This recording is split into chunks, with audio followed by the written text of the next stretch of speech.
Tao Meeting Archives, May 15th, 2016. The Tao of Concentration by Ed Monaghan. I'm going to go ahead with the meeting beginning ritual now. 起立，面向佛堂，参加先鞠躬、一鞠躬，再鞠躬，三鞠躬，参加各位的传习鞠躬，开班一鞠躬，请坐下。Please be seated. Hello, everyone. Hope you guys are all doing well. Today's presentation is called the Tao of Concentration. The reason that I chose this topic is because it is rather crucial when it comes to being able to align one's thoughts and actions. And this has been a preeminent topic recently among people in my circles, simply because many of the practices that we are holding close have to do with elements of concentration when it comes to mindfulness practice, goal orientation, and being able to achieve the things that we want to as we kind of move forward through life, but in a way that is not yielding higher degrees of stress, because the other thing that I've observed with many of the people who are participating in our programs is how we don't want to compound stress by layering yet another thing to do on the pile of things that one should accomplish during the course of a given day.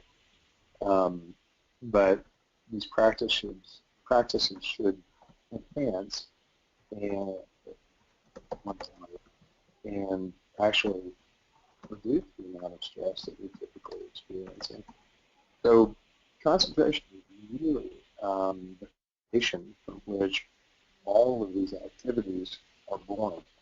And that's the reason why I wanted to discuss it today. So that having been said,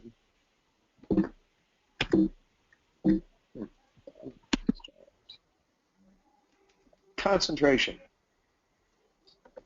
The literal definition of concentration, according to Webster's, is the action or power of focusing one's attention on mental effort. And you can see the little guy sitting at the desk who's clearly in that state of concentration. And I know that that was me when I was a kid. And not literally that's me, but it's representative of the way that I'm sure I must have worked many times. And it generally is associated with effort and creating quite a schedule of effort, which typically is associated with displeasure. Now, when we talk about meditation, as we have many times, the definition from Webster's of meditation is the act or process of spending quiet time in thought. Dictionary.com defines meditation as the act of meditating, continued or extended thought, reflection, contemplation. Transcendental meditation, which is odd because that is a form of meditation, one of many, and devout religious contemplation or spiritual introspection.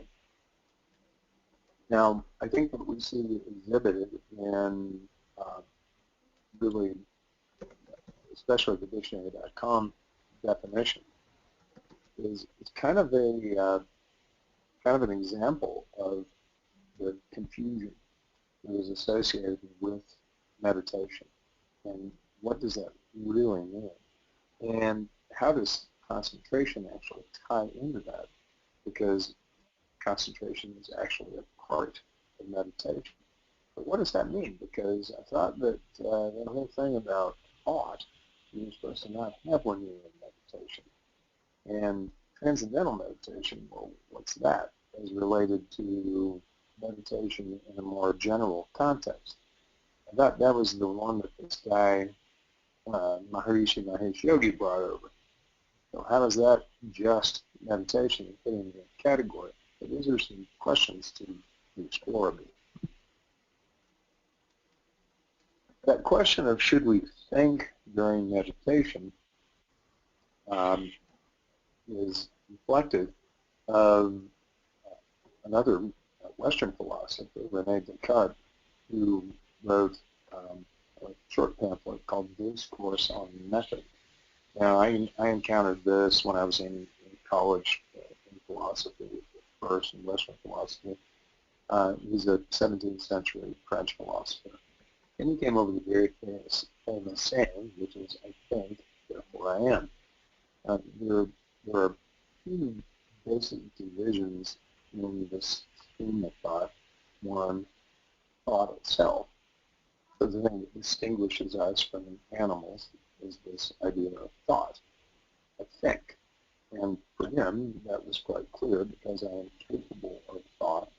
I am self-aware. That means that I actually exist. Because there was a lot of thinking, which continues forth, that, well, is this just a dream that we're living? Is this that you actually exist? And his basic premise was, because I have thoughts, I do exist. Now, the second realm of experience is feeling, sentience.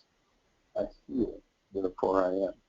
And this is a basic premise in Buddhism that all sentient beings that have feeling, we should respect, and we should give honor to that life. We don't take life because there is feeling associated with this life. But then how does this play in, again, to that whole idea of meditation? How does that play into it? Because I thought the whole thing was not to think. Well, what in the world does that have to do with concentration in the first place? I think we can refine a bit of this, and it's not really as complicated as it seems. But in my circles, particularly at UCLA and various universities, a lot of this type of thought is the food for confusion, and people revel in the idea of taking these seeming points of contention and then kind of beating them to death and going into this exercise, these mental gymnastics exercises, which ultimately yield nothing more than, in my opinion, mental masturbation. The core of it really comes down to how is this of benefit to anyone who is doing practices. So if we go back to something that we've discussed before, the three primary categories of meditative practice, we really look and see that these are just branches of the same tree. Concentration-based meditation, where we fix our mind on a simple point of focus, and that becomes our meditation, bringing our mind back to this point of concentration. Mindfulness-based meditation, which I have a definition for later, but essentially the act of being in the present moment, fully and completely aware of one's actions, thoughts, feelings, with no judgment. And then contemplative practice, which is taking an esoteric principle or idea and deeply thinking about it. The point being that it's all good. These are all viable methods of meditative practice. They're all of benefit. They have slightly different needs, yes, of course. But I think you'd be hard pressed to find anyone that can say any of these branches of the tree are bad. It's really like looking at a tree and taking in the beauty of the tree without having to lop off a limb because it feels like it is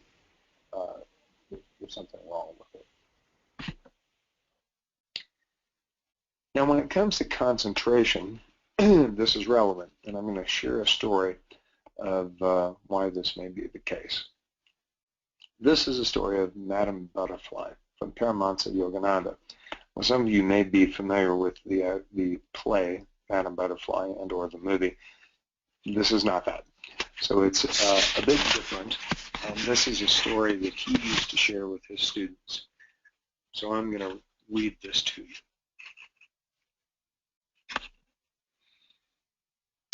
The scene is Madame Butterfly's living room. At the time, the middle of a cold winter afternoon.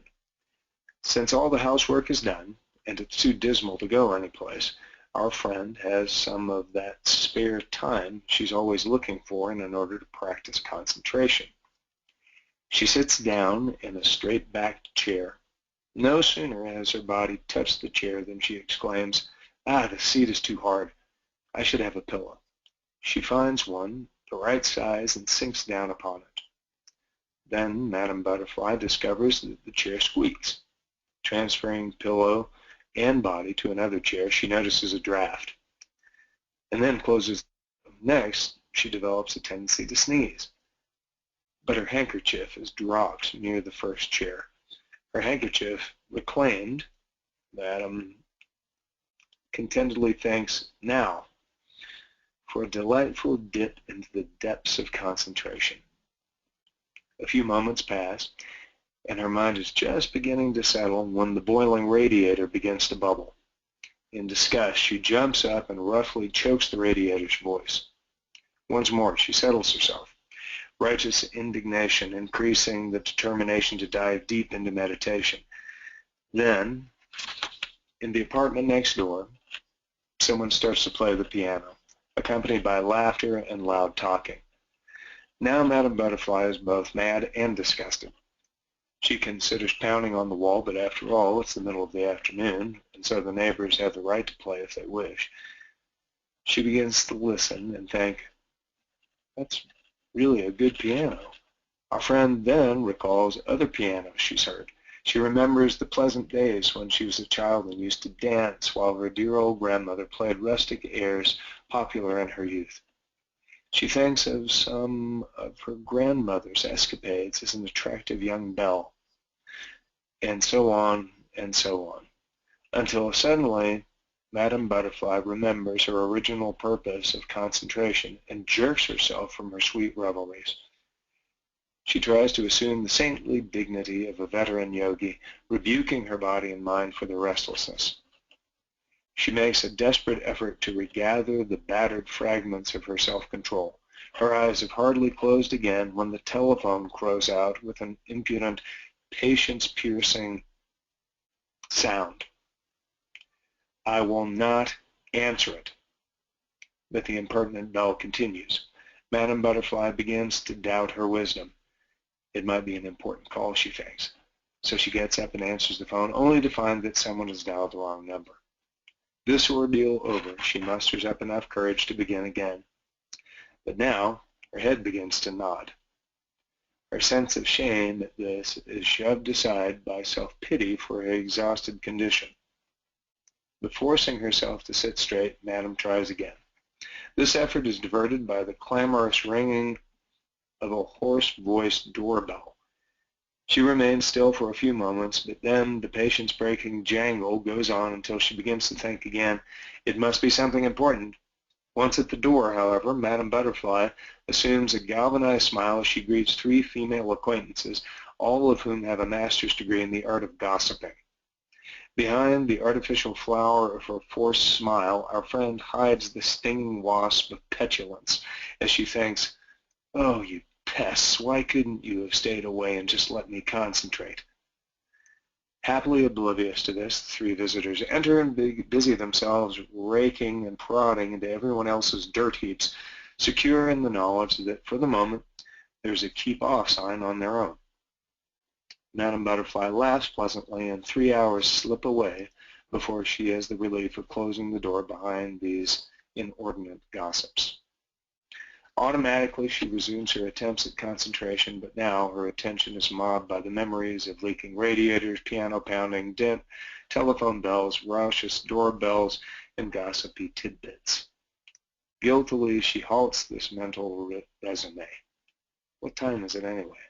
Madam looks at her watch and with a resigned sigh rises and starts to the kitchen to get supper. The living room is empty again, and it might just as well have remained so all afternoon, as far as Madame Butterfly's efforts at concentration are concerned. So the above experience is not an exaggeration. It is only a sample of what most people experience when they attempt to concentrate. So think about how many times we attempt to focus on a task. Now, this is not the story, by the way. Think about how many times we attempt to focus on a particular given task and how many distractions enter our consciousness and how many of them we by choice entertain. And in doing so, we ascribe them to be necessaries or necessities. They're really not. They're choices. And in exercising concentration, as we begin this process, we begin to steady our minds. We begin to train our minds, just as we train our bodies, so that we can maintain higher degrees of concentration, we can stay focused, and begin to move in the arena where we really need to fall. So if we look at that original definition of mindfulness, the practice of maintaining a non-judgmental state of heightened or complete awareness of one's thoughts, emotions, or experiences on a moment-to-moment basis. It doesn't mean that we don't get distracted, but we just gently guide our mind back to that focal point. We don't have to take action on those distractions. We simply become aware of them. And before we follow the impulse, we gently guide our mind back. This gives us concentration. This trains us to remain focused so that if we are supposed to be on a particular task, I have a paper to write. I'm writing my paper, and I notice, well, I should probably check my emails. And then when I go to check my emails, there are 4 emails that I have to begin to respond, which leads me down other paths. And maybe I notice that Facebook tab. Well, let's see what's going on there. And then you start scrolling down that timeline, and there are 20 other things that take our attention. This is the perfect example of exactly what happens within the story of Madame Butterfly. So as we turn away from those distractions, and it reminds me of the story, the analogy that Derek uses about the Tao being the middle path, and how we have these flashing signs of distraction along the way, but the more concentrated and well-versed we are at being able to maintain our concentration and walk the center path, we gradually and gently make our way forward toward our destination, like the flight of the pingbird. So if we look at areas where we can cultivate concentration, these are all viable means of doing so.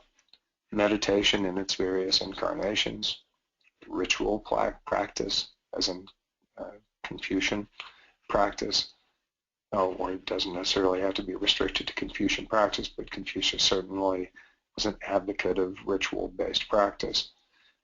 Prayer, martial arts, art, music, dance, all of these are methods by which we can cultivate concentration. And the key to this, if we look up that definition of mindfulness again, non-judgmental state of heightened or complete awareness of one's thoughts, emotions, or experiences.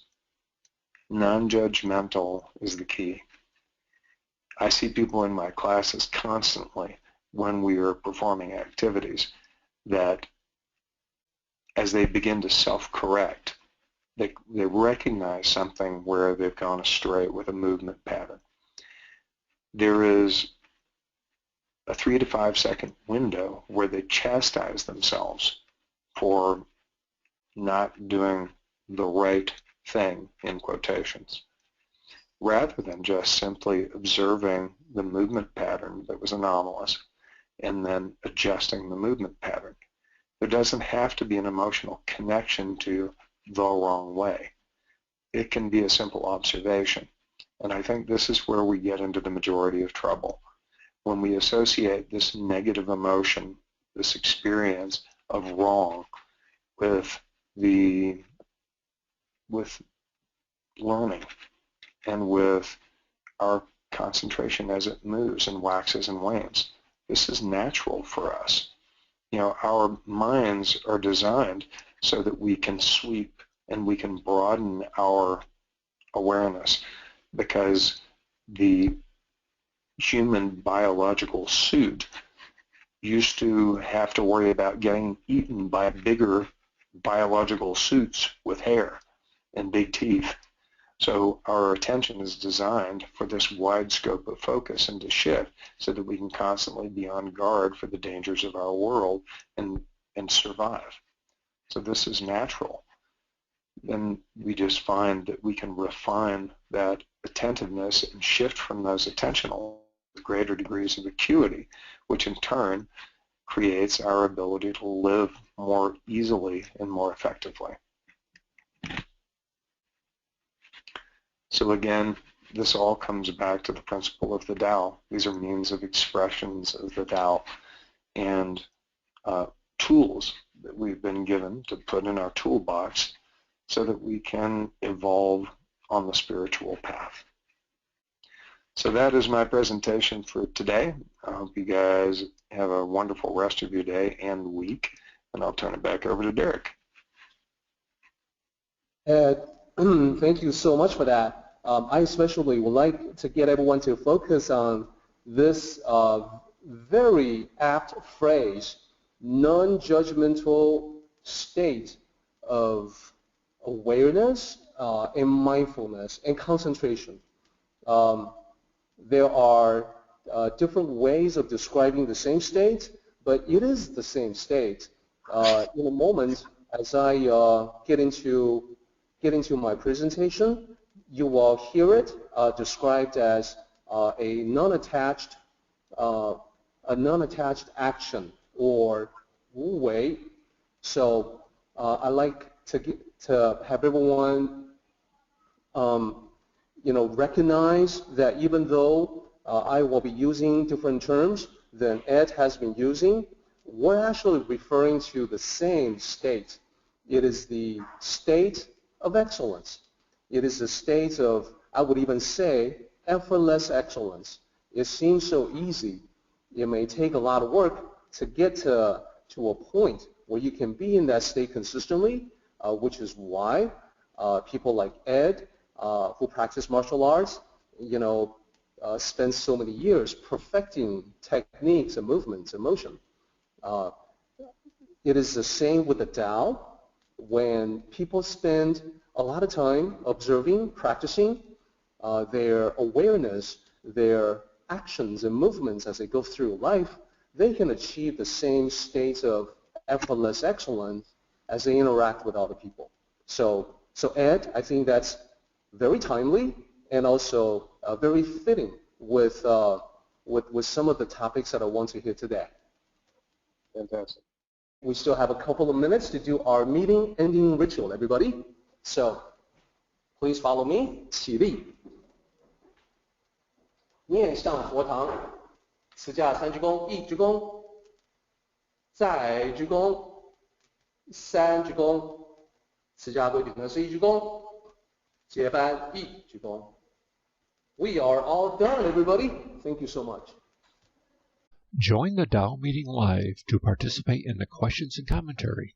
For more information, go to http:// Taoism.net/ Tao /connect-online.